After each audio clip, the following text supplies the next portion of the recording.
Oh. Okay, well, we'll just get underway then. Okay, so good morning, everybody. My name's Phil Jackman, and welcome to this morning's event, part of the Tech Next Festival. I gather it's been a fantastic day yesterday, so hopefully we'll continue to this despite the technical issues that we seem to have. For some reason, when I show my screen, show the slides on the screen, I can't speak, so that's fine. So you're going to have to put up without me, I suppose, which is a good thing. First of all, thank you all for changing your mind at the last minute, moving from a physical event to an online event. There was just so much going on, and taking a couple of hours plus travel time out of the day was a bit of a problem with so many events. I think there's 50 events going on this week. So thank you very much for my guest presenters. So in a minute, we're going to hear from Adam from Forfusion, followed by Danielle from Inside Out Consulting, and then we'll end up with Ian from Saleslynk. So Adam, are you ready to go? I certainly am, yes. I'm going to try sharing my screen and then there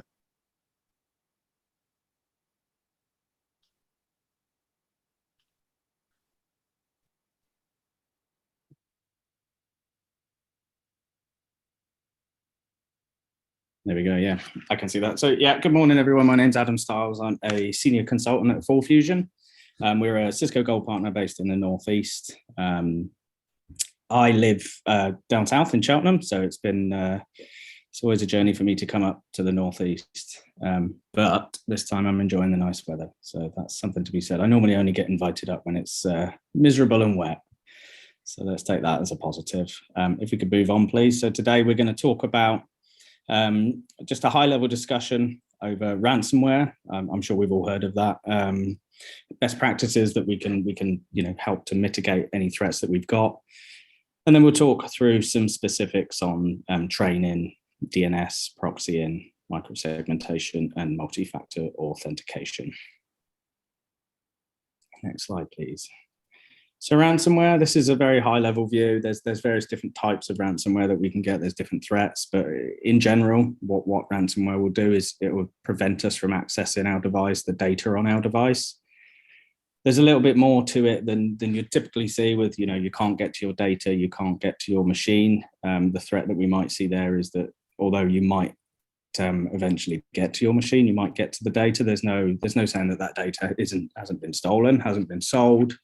That there's the threat there in the background that I think you can't always trust a cyber criminal necessarily to do what they say they're going to do.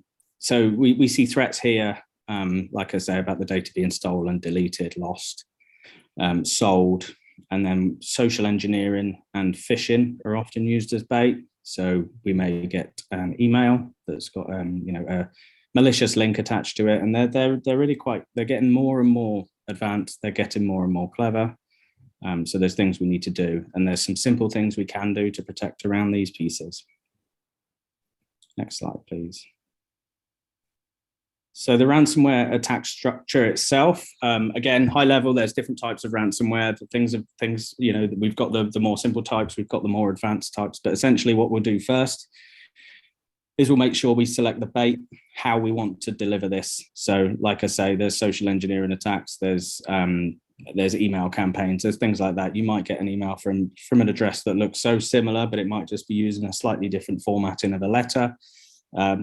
It could be from your bank, it could be from anything, and that they are getting really, really impressive with how they can look. So we may deliver the bait like that, and then you click on a link, and then some kind of malware ransomware is installed on the machine through there.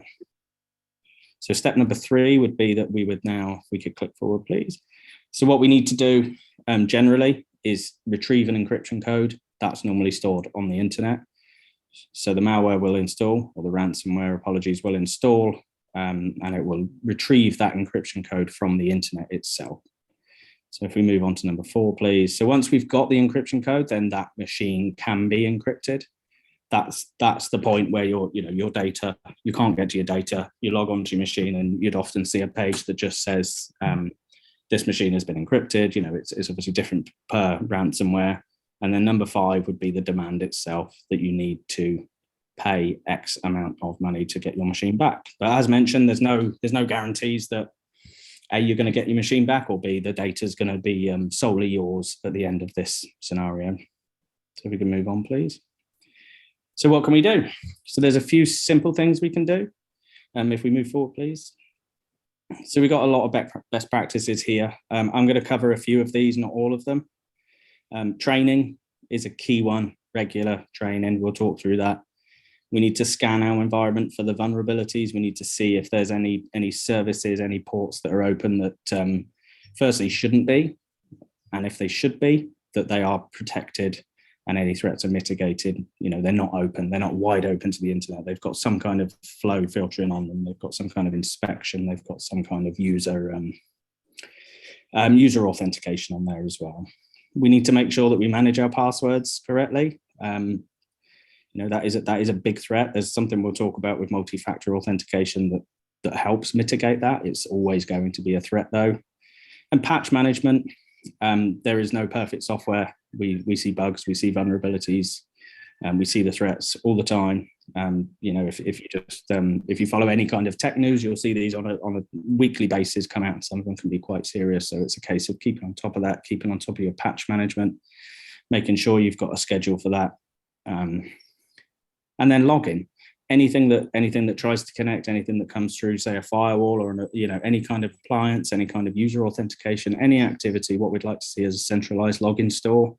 What that gives us the ability to do is then look at a number of threats, because we often have many different systems, and it becomes increasingly difficult to try and find the threat and find trace the flow through the network if we've got many different systems to look at. And the things I'll talk about in more detail here, I won't go through them here, but it's DNS, we've got the cloud proxy, and we've got the MFA there, so we can work through those in a minute. If we can move on to the next slide, please. So training, I think we've all probably felt like this at some point when we have to do regular training. I don't think everyone enjoys doing it. We get the security training, we get the health and safety training. We've got all kind of these different training that we need to do, and I think it's easy for people to click through and just complete them. If there's no incentive to just follow the process and go through. So I think we need to make sure that this training is engaging. It needs to be up to date. They can be quite dry, but it is important, and it really does need to reinforce your company policies to make sure that everyone that is reading it understands that this is what we should do, this is what we shouldn't do, and if something goes wrong, this is what we need to do. So we look at the threats there as well, explain the threats. They're ever changing, so that's why this, again, it's important that this is regular and refreshed. It's extremely important that we do cover the incident reporting procedures in there as well, because we've seen it before, where there might be an incident, there might be an issue. It can seem relatively small, so it doesn't get reported. And I think it's key for users to understand that no matter how small it might seem, it really could be part of something a lot bigger. Okay, next slide, please. So DNS security, this is a really good one, and this is a really quick win. So we talked about the ransomware attack surface, and we said that one of them was retrieving the encryption codes. So what we've seen before is that this is done via a DNS lookup. So DNS, we're looking up the IP address on the internet from a name. So we might be going to, obviously we're going to be going to forfusion.co.uk, and then we look at that, and that will resolve an IP address. So then we can go to the IP address, and that's how we access resources on the internet. DNS is also used maliciously. So if we look up a malicious domain, we're going to get the IP address that's going to take us to a malicious destination. So DNS security is, relatively speaking, an extremely quick to deploy service with large benefit. And the offering that Cisco provide on this is Cisco Umbrella. Interestingly, what you can actually do is you can use the Umbrella resolvers for free. So you may find that you've got devices at home that you want to protect. You're not going to get the benefits of being able to customize the policies and move through this, but what you can do is get a quick benefit there of, firstly, quick DNS response times. Secondly, you'll get protection because they won't let you resolve anything that's nefarious. And thirdly, some ISPs will block certain activities. So I've seen certain things like, if any of you use iCloud Private Relay, there are ISPs out there that will block that. And that's often blocked with DNS using the ISP's resolvers. So what you can do, you could use the umbrella resolvers, then your iCloud Private Relay will work itself, which is iCloud Private Relay is tunnel connections, secure internet in itself, secure internet in inverted commas, but it's a service that Apple offers. Next slide, please. Same diagram on this one. Keep it consistent so that this is part of the same service. So there is the DNS portion of this, and there is the web portion of this. So if we successfully look up a service on the internet and we go to reach that, then we're invariably generating web traffic towards that destination. Typically what that does, in the past, that would go through your security stack on premise, and that would go out to the internet through your firewalls, through any inspection devices. But what we're seeing now, of course, is because most people, I would say, have transitioned to either working from home permanently or a hybrid structure. We're seeing a lot more people that can just connect. They're not on a VPN. They can just go out and access internet resources. So we got the first level of protection in the DNS layer.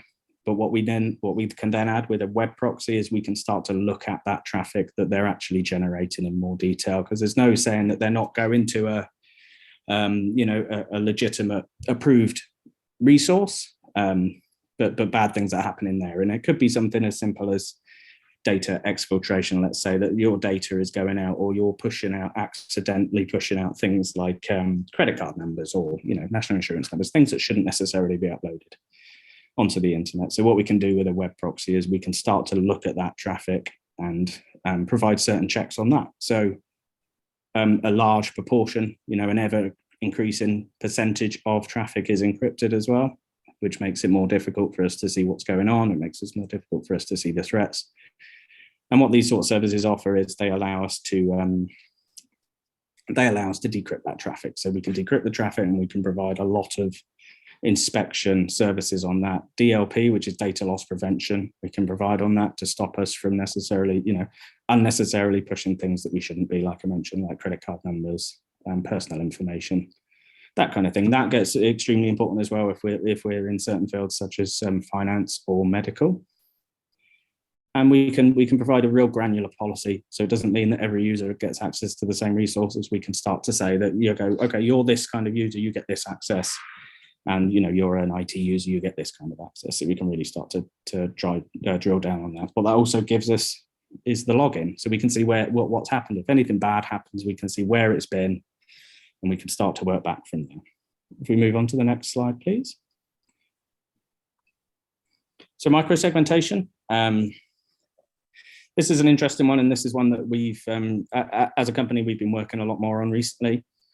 Seen an uptake in the interest in this kind of feature, because what we've seen, I've mentioned before that we would have seen traffic going through a security stack with edge protection. The internet's bad, the internal network's good, but the internal network's not always good, and that's the thing that this is trying to protect against. So a traditional network segment we may have behind a firewall, but what this offers is segmentation as close to the host as possible. So typically behind a firewall, everything behind that firewall can talk to each other. That's just not necessary. There's very limited use cases where a host would need to talk to another host, or a camera would need to talk to another camera, and that kind of thing. And with the influx of IoT devices, especially, they're not as secure. I'm hoping you'd agree, as we'd like them to be. So that we need to start looking at this to say, okay, well, this needs to talk to this, but it doesn't need to talk to this. And we need to bring that security inside the network. We can protect against a huge number of threats this way. And we can also distribute the load of the protection as well, because we're not just relying on a single or a failover pair of edge devices to provide this. We can really start to bring it closer to the client and segment there. Okay, next slide, please. So we've got MFA, we've got multi-factor authentication. Like DNS security, this is a quick win, I would say. I'd say that DNS security and MFA are the quick wins. DNS security, as I mentioned, you can point at the umbrella resolvers, and that you can do that for free. So that will give you that initial level of protection. There are various free MFA services out there as well. So there's a free tier to Duo. There's we've got the Microsoft Authenticator. There's the Google Authenticator. There's lots of these. Whenever you can, I would enable these. And what these do is allow you to, you'll go to the service that you're trying to access, you'll put the password in, and then you'll be challenged to provide some kind of other factor of authentication. So previously, that would have been an SMS code. So we still see that sometimes, not the most secure, not the most recommended approach that we should use. So that should be lower on the list. What we'd like to see nowadays is that you get a push to your phone that says, was this you? Yes. Or it might say, was this you? Please enter this code that's seen on your screen. And we've got things such as the biometrics, the Face ID, the Touch ID and things like that we can use as well. What this gives you as well is if your password's compromised, you might get, maybe you'll get an MFA push or a notification that you didn't log in. So you can immediately deny that. You can immediately report that. And that can help, shut down that access, shut down that account until anything's been investigated. It's quick and easy to set up, and I would really, really recommend enabling this on as many services as you can. And it can be, totally for free initially to do this. There are advanced things that you can do. There's often a certain number of services you can provide MFA for before there does become some kind of cost. But with the cost becomes the side effect is that you get additional services such as endpoint posture. We can make sure that your device is running certain software or not have certain software. It's a certain version. It's not jailbroken. It's up to date. So that MFA extremely important. Really quick win along with DNS security. We have the next slide, please. That was me. I think that is you. That's great. So thank you very much. I couldn't stress anymore. I've had to stop sharing the slides so I can actually speak. Hopefully you can hear me. Is that it really is a people problem, cybersecurity. I think it's a lot of technical talk and there's a lot of technical tools to help you, but I couldn't stress more the need to train people and constantly talk about it. Okay, Adam, thank you very much. Next up, Danielle, are you there? I am. Can you hear me? I can. I'm just going to see if I can start sharing these slides now. And I felt like that was a Eurovision cut over. London Calling. So beautiful segue there, Phil, from a people perspective. I think that's precisely where we come in. So I'm Danielle Phillips. I run a consultancy called Inside Out. We help people talk about technology and cybersecurity. We're a communications consultancy. And very often with IT, we're brilliant at doing the technical side of it, but we're absolutely hopeless at helping people understand what that means for them and giving them the empowerment, the tools to be able to look after themselves. And from a cybersecurity perspective, as we've heard this with Adam's conversation, this is imperative. We need to give people the information. So I'm going to be Professor Whitty for a moment and go next slide, please. So why do we need to talk about cyber safety? Well, whether we like it or not, people still play a huge role in operating machines, computers, tablets, devices, whatever that's connected to the internet. And as a result, we see 9 out of 10 cyber incidents happen because of human error. Now, that's not people necessarily being willfully malicious. It's often people doing the wrong thing, clicking the wrong link, doing something that they really ought not to do, but don't know better or haven't had the information or the education to be able to not do that thing. So that's why we need to keep a cybersecurity conversation going. And Adam talked about training, and that's really important. And I think he said, it's often dry, and it's always dry. We don't do much to really make cybersecurity training interesting. And consequently, it becomes a box ticking exercise for people to do once every year or once every 2 years. And, it's that eye roll moment of, I've got to do my cyber training. What we try and do is help people understand what cybersecurity means to them in their lives and how they can keep themselves, their money, their data safe, and really give them, tangible examples of how it can help. So having a regular heartbeat, regular drumbeat, even of conversation in your organization helps people understand what cybersecurity means, what it means to them, how it's going to affect their back pocket, their personal security, and therefore that of the organization.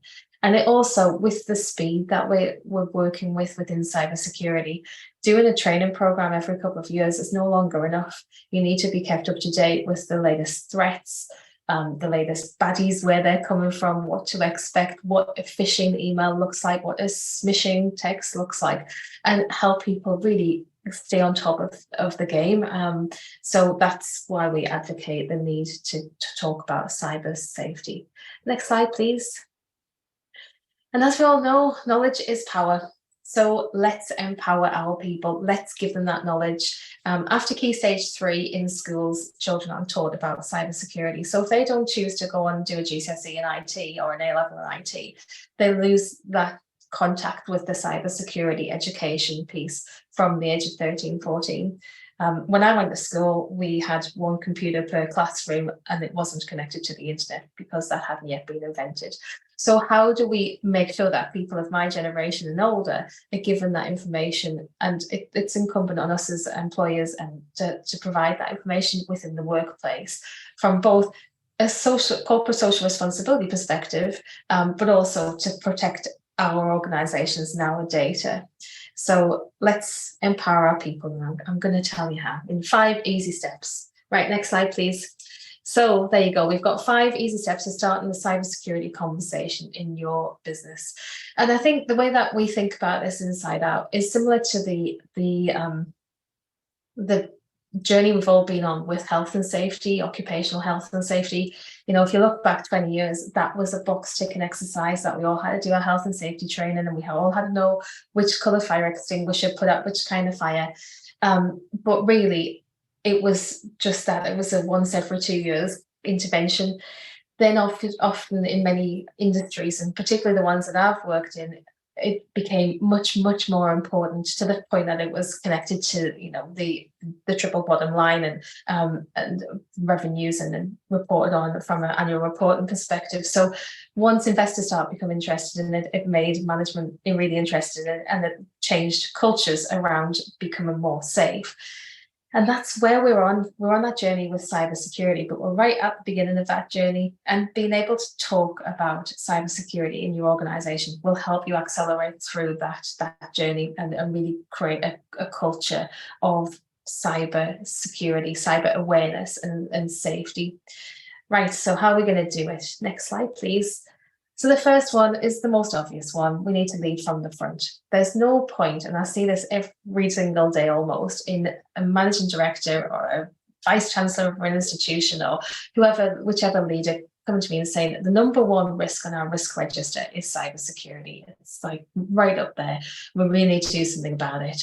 And after they've, you know, finished the lovely conversation that we've had, they leave their desk with their computer screen left open, and, you know, don't even do the basics of just locking their screens. So we, as leaders, need to make sure that we're living this, we're walking the walk as well as talking the talk. So if we say that cyber is number one issue on our risk register, we need to be putting our money where our mouth is. We need to be investing in the right places, educating people, creating a culture of safety and awareness, and not just saying it's really important. Equally, we need to be making sure that we are using multi-factor authentication in our devices and leading the way from that perspective, and locking our computer screens as we walk away. It's simple stuff, but it's about illustrating what good looks like and helping people then follow you in the way that you would lead any other thing in your business. So really important that we lead from the front. Number 2 is the why. So why is this important? You know, I've got a massive workload. As we've seen over the last 12 to 18 months, many sectors are striking based on their excessive workloads. So this is just another thing that you're putting on me, another thing that I need to worry about. So we need to build that compelling case for why people need to care about cybersecurity. And that's up to us as leaders to really hone in on and to help people understand why it's important. And as I mentioned earlier on, we look at it from a people perspective. So we're trying to empower people as individuals to look after their own cybersecurity, to know what it is to be cyber safe, and to give them the information to stay cyber safe themselves. So they're protecting their own data and their own back pockets. And by virtue of understanding that, they're then safer employees. They then know how to operate systems and processes in a safe way because they're implementing those techniques in their own personal world. So it's really, really effective. And it's not just a case of, oh, I'm doing this because the boss told me to. I'm doing this because this is the right thing to do. It's the only way to do business. And it's really going to impact our organization from a financial perspective, from a reputational perspective, potentially from a job loss perspective, if I don't do it. So I need to, I need to get on board with that. So really hammering home the why you're doing this is very important and will help people get behind it. Number 3, they're starting to talk about cyber. So when I say this to people, they think, what, do you want me just to go to the water cooler and start having a conversation with somebody about cybersecurity as opposed to what happened in the football last night? Well, no. I mean, obviously you need to talk about what happened in the football because that was an epic scoreline, first and foremost. But secondly, it's just completely unnatural. And you wouldn't do that. But there are places in the business cadence where you can implement conversations about cybersecurity.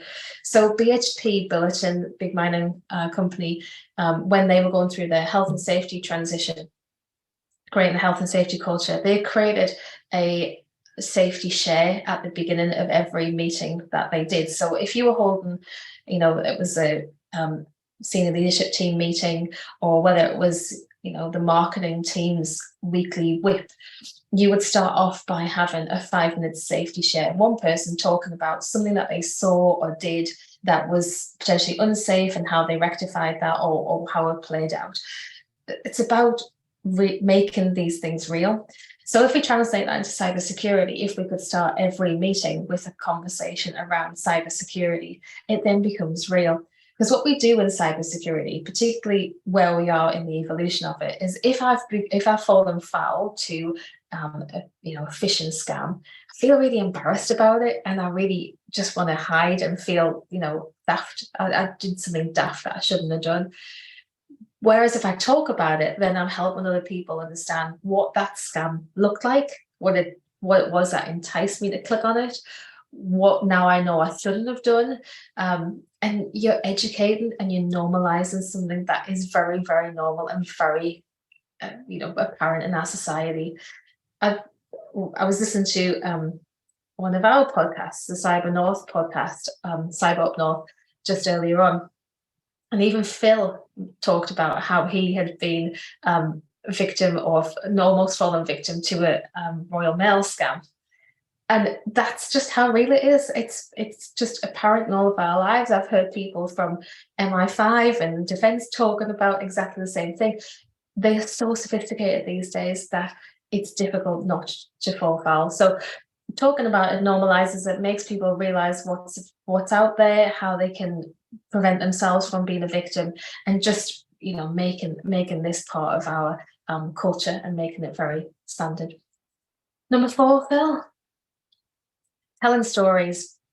There's some read links into what we're just talking about there, making it real. So this works really well for leaders, particularly to talk when they're trying to explain the importance of cybersecurity, is to use real life stories, their own or someone that they know, a story of a potential situation that they've experienced, or they can give some examples to.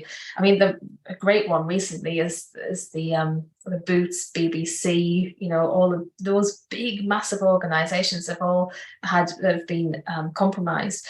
And that's something that's real, tangible to people. So if we share stories like that, they understand that this is not something that might happen. It's something that is happening. It's something that will happen to us and to our organizations. And it's about how we respond and how we prepare and how we learn. So using relevant, recent, true stories to help people understand what's going on is really important. And the last of our 5 top tips is celebrate great behavior. So we're really quick to slap people over the wrists when they've done the wrong thing, particularly when it comes to cyber, because often the stakes are quite high. But how about we flip that and we showcase when people have not done the wrong thing, when they've reported something that may have been a real threat to the organization. Sharing those stories is really powerful, and it helps those people who've done the right thing feel great, but it also helps everyone else understand what the right thing looks like. So let's focus on the good rather than the negative. There's plenty of that out there already, and show people what works and celebrate that great behavior. So that's really it from me in a nutshell. I think, you know, we have a program that's called CyberSafe that really helps people communicate cybersecurity issues and just helps normalize that. And what I've given you there are some of the techniques and tools that we use to be able to do that. So if any of you want to talk about that, you've got any issues in your organization, need some help with, please give me a shout. I think my LinkedIn details are on here, but we'll also share those after the call. Thank you very much. Thank you, Danielle. And there's nothing more human than a story, and I think it's a really, great way of getting a message across, because we all know them, the poisoned apple, that kind of thing. Things you taught when you're at birth. That's a great way of getting that message across. Okay, but not all of our risks that, in terms of cybersecurity, are known. A lot of them are hidden. A lot of them are new. So, Ian, I'd like to bring you in now and just tell us about what you're up to. Beautiful. Thanks, Phil. And I'll just share my screen again.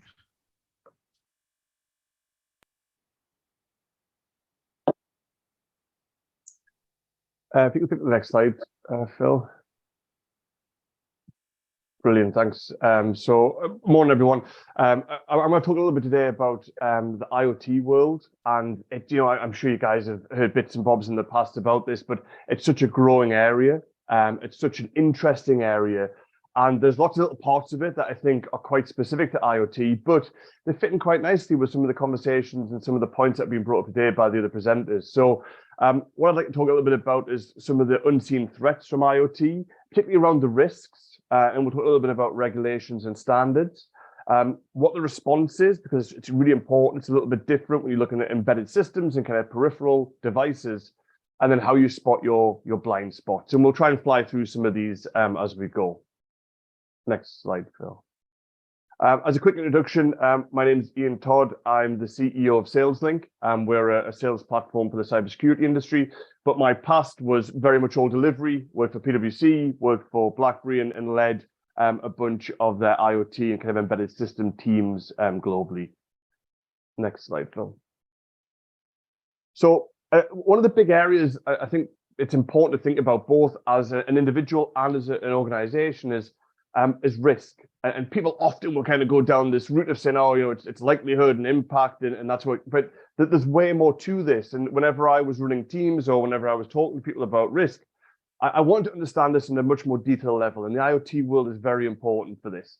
So when you're thinking about risk, what are you thinking about? You're thinking about the risk of a breach, which is often where people go to, but actually there's way more to that. There's regulatory failure, there's financial loss, reputational damage. All these things add up to a really big problem. And I think Danielle talked a little bit about this before.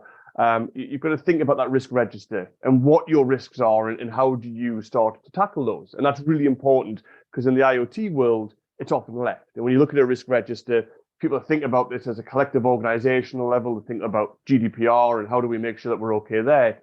But there's way more to this now at that embedded level. And that's what you have to start to think about when you're talking about risk and talking about the IoT world. Next slide, Phil. So a really important part of IoT and around risk are the regulations that are coming out. And you guys will probably be familiar in some respects to things like GDPR and ISO 27001. I think people are less aware of the embedded and IoT regulations that are coming up at a really quick rate and have really big impact. An important one is a part of the automotive industry, and WP29 R155 is the far from sexy title, and ISO 21434 is the standard that goes alongside it. And for you guys that are maybe new to some of this, a regulation is often a framework, a legal framework that dictates certain things, and a standard like ISO helps you answer some of those. You can get certified, and by becoming certified, you're probably going to be somewhat compliant to the regulation. There's gray spaces to that, but just to give you a bit of an example. Now, what's interesting about WP29 is that this is for all automobiles within certain regions. And if people weren't to be able to get certified or actually conform to the regulation, they can't sell their vehicles in that region. So it's a huge penalty. Now, why it's interesting is, unlike historical IoT and embedded regulations, it's quite onerous as a regulation, as is ISO 21434. So you need to think about things like managing vehicle cyber risks. You need to think about how you secure the vehicle by design, how you detect and respond to incidents, and how you're providing safe and secure software. I know Adam mentioned this around patching. Start to think about that as you go into a vehicle. How are you patching vehicles on the move that may not always be connected to the internet? There's difficulties there. And then the regulation applies to the development, the production, and the post-production of these vehicles. So this isn't just a snapshot in time. This is something that's going on forever, and you have to continue to keep these up to date and make sure that you're applying the regulation correctly. That in itself is difficult, again, because cars, automobiles, all these different things can quite quickly evolve. The software changes. So how are we making sure that we're actually monitoring, detecting, responding to attacks on something that was never really designed to do that? It's not a laptop or a computer. Next slide, please, Phil. So there's some really interesting parts again to this. You guys can go and have a look at this. I think WP29 and ISO 21434 will be the foundation for lots of IoT regulations and standards in the future. But they want to see things like the demonstration of the process being used. So they want to build a cybersecurity management system. So that includes some of the things we've talked about today, patch management, training, but it's way larger than that. And Annex 5 of the regulation talks in depth about what that should look like. A key one is 7.3.2, identifying and managing the risks. And again, that goes back to the first slide. What risks are you managing to identify? And how do you actually manage those as you go forward? And I'll talk briefly about where that's been a real challenge, what I've seen in my career. 7.3.7 is equally very difficult. How are you providing forensic capabilities on a vehicle or on other kinds of automotive vehicles that are out there that maybe don't have that capability to be putting endpoint detection on there, putting different things on there to look for the source of a breach? It's a very difficult challenge, and that's what IoT professionals are trying to deal with right now. Next slide, Phil. So again, thinking about the risks, some of the trends that I've seen, both from a kind of personal and an employment perspective, we're seeing this incredible growth of the attack surface. I'm sure you guys aren't surprised at this, but when you think about smart buildings, you think about the way we've talked about hybrid working, all of a sudden these peripheral devices are being attached to a network, and all it's doing is increasing that attack surface. Lots of these devices were never planned to be connected to the internet. And I know Danielle talked a bit about that in a comment about there was one computer in the classroom that was never connected to the internet. This is kind of the problem that we're finding now, particularly in the medical industry, is that we're plugging in devices that were never actually meant to be plugged in, and suddenly saying, well, how do we keep these secure? And if things go wrong, how do we figure out the problem? It's a really difficult set of issues. The other big risk that we're seeing is that a lot of engineers who are there to actually develop a product, develop the software, have also been said, right, you're now our security lead. So I worked with a brilliant cybersecurity lady in the US, and she said this was a big problem at Ford, where they just struggled to have engineers and security experts in separate teams. There would just be an engineer told, you're now the security person, go off and fix this. It's incredibly dangerous and incredibly difficult to do something like that. Alongside some of these trends, I'll touch on a few others. Again, a point that Danielle raised earlier was around who has buy-in, who understands this, who's behind this as part of the conversation. Traditional CISOs and VPs don't often have an embedded security understanding. So it's about saying, well, how do we get from the very highest level someone to buy into this and really push security from the front? And that's often quite a difficult thing.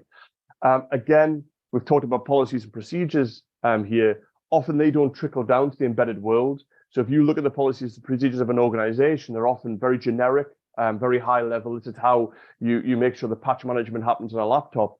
But how do I do that to a device? How do I spot for CVEs and CWEs?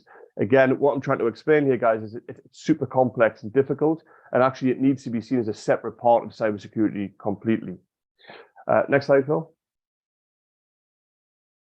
Again, the response is very difficult here. It can't just be generic. A key example is, we worked with a company who had thousands of IoT devices that were out doing measurements of wind and gas and different kind of different utilities. They found a CVE was present, but they had no idea which devices contained the software where the CVE was found. So this vulnerability was found. That's incredibly difficult, especially if these devices aren't always connected to the internet. And again, you take a step back and think about that on a wider scale.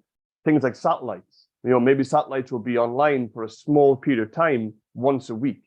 If there's an issue with that satellite and someone breaks in, you've then got to wait 7 days to find out what the problem is. That's a big issue. When these devices aren't always connected to the internet and you can't just jump down into the binaries of the software, it's a problem. And that's something difficult to deal with. Again, it's hard to implement policies. Medical devices is the key one that I always think about with this. The example I always make is we work with a hospital in North America. They had a terminal which had a huge amount of personal data on, very sensitive personal data. And we were trying to put some identity access management controls around there. So very basic.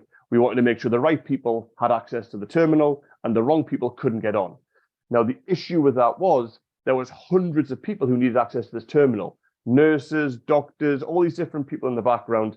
And the issue that the hospital pushed back on was you can't restrict access to this because people might have to jump on this in an emergency. Somebody else might have to run in and check this. It becomes very difficult. So again, a generic policy around access management probably isn't going to work at that embedded level. And you have to think about how you tweak that and make it fit for purpose. Again, we talked about CVEs and CWEs. A big part of the IoT world that we're seeing now is something called the software bill of materials, the SBOM. I advise you guys go and have a read about this. It's a really interesting area that's developing. President Biden has pushed out a whole bunch of policies around this from the US. But again, it's about putting this library of understanding together around some of your devices. So, for example, if you have this medical terminal that I talked about, an SBOM, a software bill of material, would kind of be like those ingredients that you get in the back of a kind of sandwich packet from M&S. That'll tell you what's in there. So you think about the sugar content, the salt, the fat. It's a very similar thing for a piece of IoT device or software. It gives that understanding of what's in there. And because you understand that, you can then start to treat it in a certain way. The last point about pen testing, again, very difficult to do that if it's not always externally facing. So what you'll end up having is a pen test that's a snap in time. It gives you a picture of what's happening right then, but that may not be applicable in 6 weeks or 6 months' time. Next slide, please, Phil. So again, the blind spots I think we've talked a little bit about, but the policies don't trickle down. It's very difficult to have encryption and protection of data on everything you have. Super difficult to do that. And I think this is often the big challenge that cybersecurity experts have in the IoT world. How do we strike that balance between what best practice is and what's actually appropriate for this kind of industry? It's really hard to do that. And that's where it becomes very difficult to, you think back to the first slide around risk. How do we make sure that we're compliant to regulations? How do we make sure that we're protecting the reputation of an organization?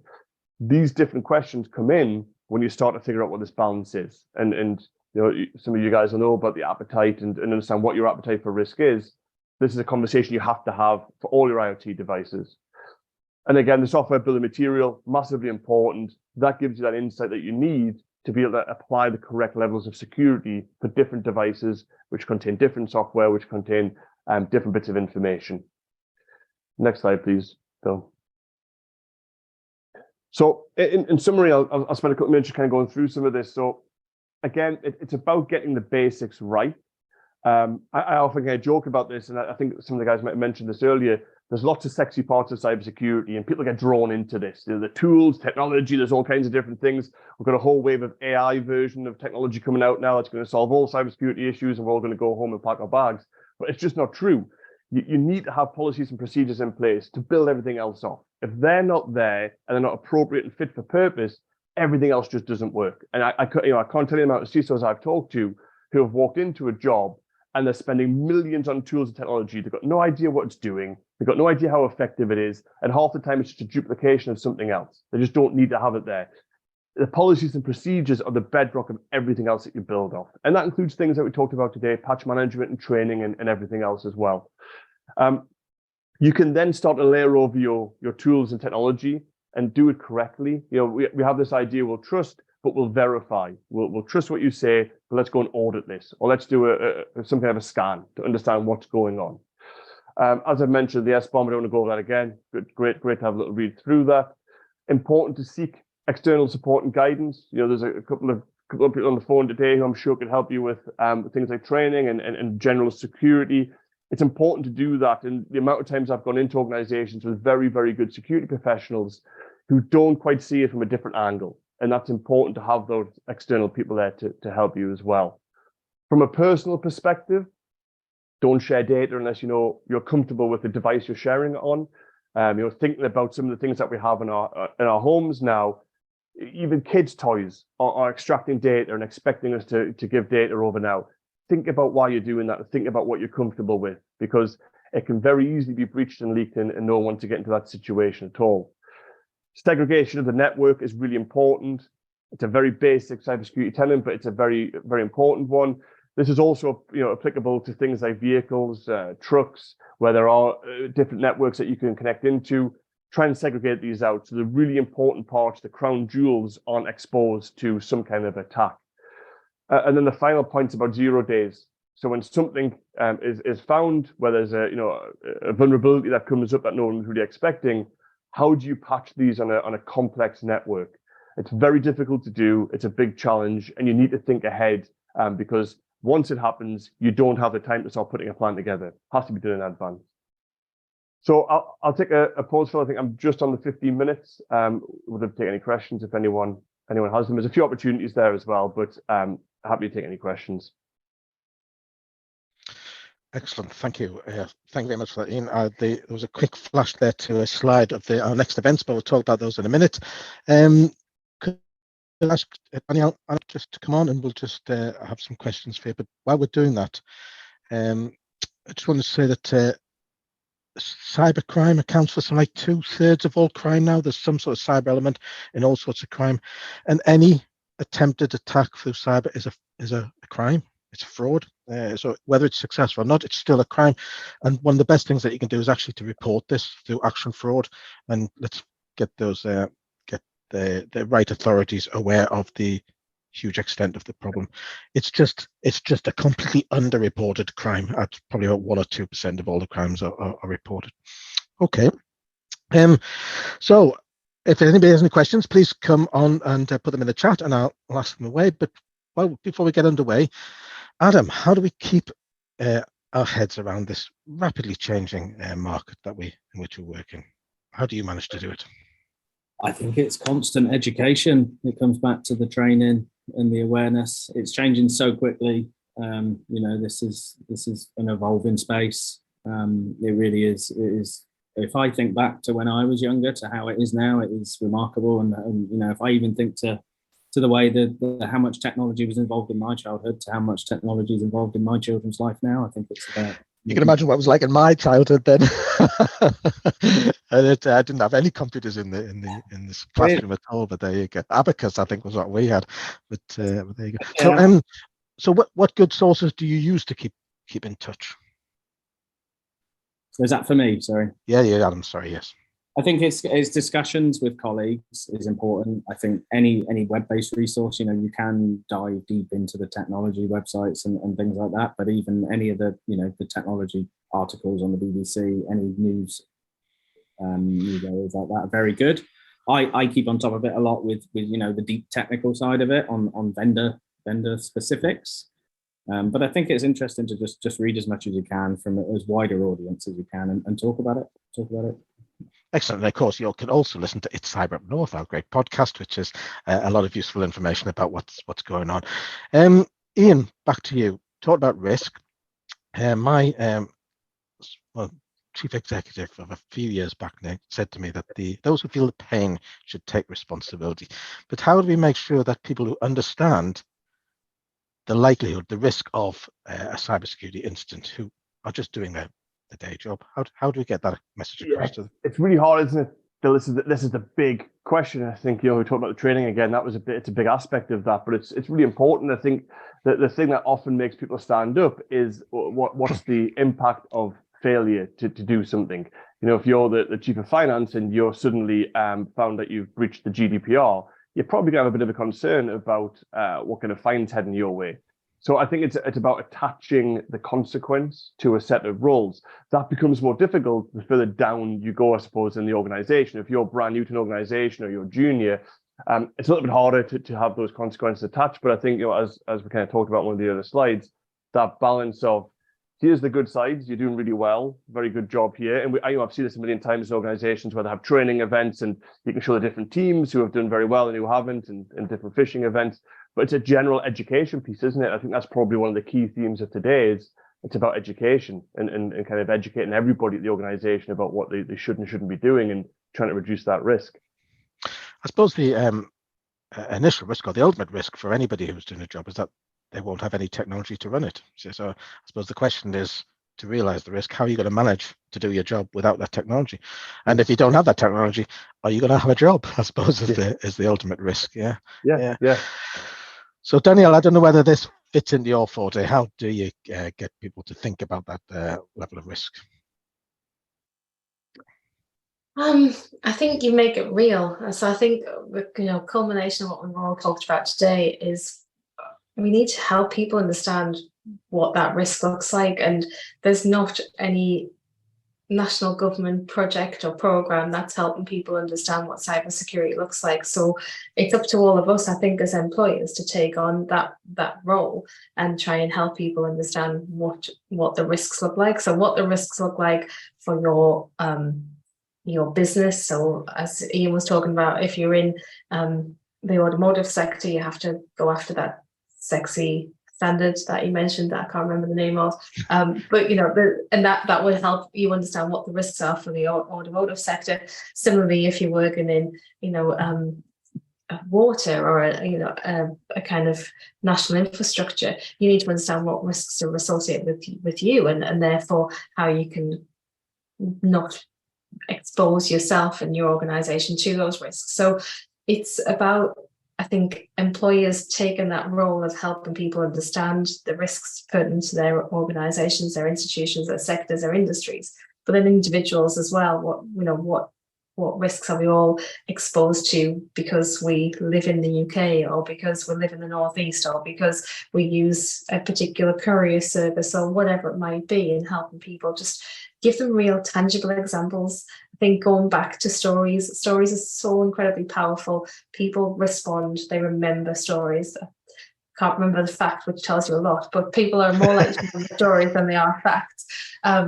Whatever percentage more that is, that's irrelevant, but people have an emotional attachment, emotional connection to a story, and it's very difficult to get the same emotional response to a fact or a statistic. So trying to think about how you put that information in front of people, making it as simple as possible. I think Adam mentioned, where do you get your information from? BBC has really good, very simple reporting of cyber incidents. If there's ever something on the news that's happened, it's worthwhile having a look at the kind of, they always report in a bit of a news round style. Like, it's very, very simple, and it has click-throughs to more in-depth information if you need it, but it gives you that plain English version of the facts of what's happened, and it helps people therefore understand what's going on. So I think all of those things help people understand what the risks are, and we need to start those conversations really in earnest. There's that saying that what gets measured gets done, but I also think what people talk about is what's actually important. Yeah, and so to raise the profile of cybersecurity, let's just talk about it. Then people think, oh, they must mean something because they keep talking about it in an exciting and interesting way. Yeah, stories are fascinating things. Sorry, Karen. I have a phrase, and if I'm not blue in the face, then you haven't quite got the message. So I'll keep talking about it till I am blue in the face. And as you can see, I'm not quite blue, so prepare yourself. But I think it's we can't talk about it enough. We can't normalize this enough, because this has been a taboo in a way for so long. It's the realm of the IT team. It's not my problem. It's somebody else going to deal with that.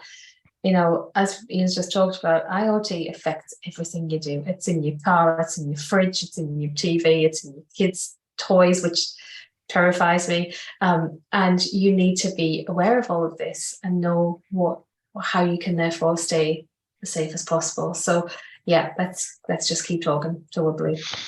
Excellent. But storytelling is a bit of an art, and you do need Jeopardy, you do need heroes and heroines, and you do to learn how to tell those stories well. But I'm going to go back to one of that two very technical people. So Adam, come back to you. How do you, when you're in an industry, get a grip of what your estate is to make sure that you're aware of the vulnerabilities that sit within it?